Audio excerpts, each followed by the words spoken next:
De loin, ça pourrait ressembler à un jeu. On déplace, assemble, rassemble les régions comme les grossières pièces d'un puzzle. Des mois qu'elle est en jeu au Parlement. La réforme territoriale. La règle est simple. Il existe actuellement 22 régions métropolitaines.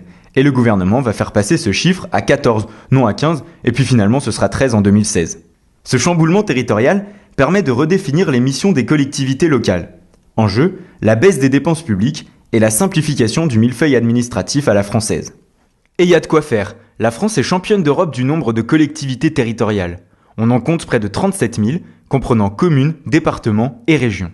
Difficile alors pour les valeureux gestionnaires de la République de ne pas se marcher sur les pieds. Doublons, brouillage des compétences, incohérence des périmètres d'action, paperasse inutile. C'est pas nous qui le disons, mais la Cour des comptes. En 2013, elle recommande de clarifier le partage des compétences entre l'État et les collectivités. Qu'à cela ne tienne, le changement, c'est maintenant.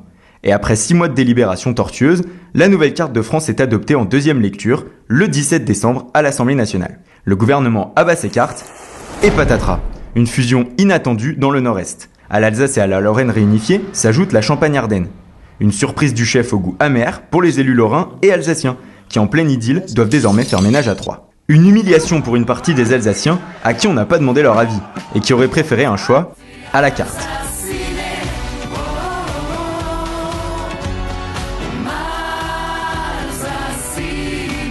Les drapeaux Rot-und-Wiss poussent des maisons à colombage et dans les manifestations. Et tandis que certains craignent pour leur droit local et leur identité culturelle, d'autres, et ailleurs qu'en Alsace, déplorent l'inefficacité du projet ou encore le centralisme parisien. Véritable casse-tête pour les citoyens et le monde politique, cette réforme n'a pas fini de donner du fil à retordre. C'est bricolé, ça a été fait sur un coin de table, ça correspond à rien. Au bout du compte, on aboutit à des résultats qui sont contraires aux intentions initialement affichées. On dirait en Alsace, c'est Charles Gepfuscht. Que les gens sont un peu perplexes, on comprend.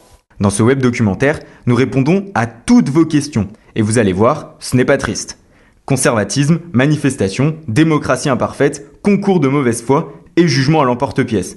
Tout a été fait pour rendre le débat illisible. Mais alors, comment cette réforme est-elle vraiment perçue par les habitants des 3 régions ? Que va-t-elle changer pour les entreprises, pour les élus ? Que va-t-elle changer pour nous ? Bienvenue dans ce que la France sait faire de plus complexe. Bienvenue dans le casse-tête Alka.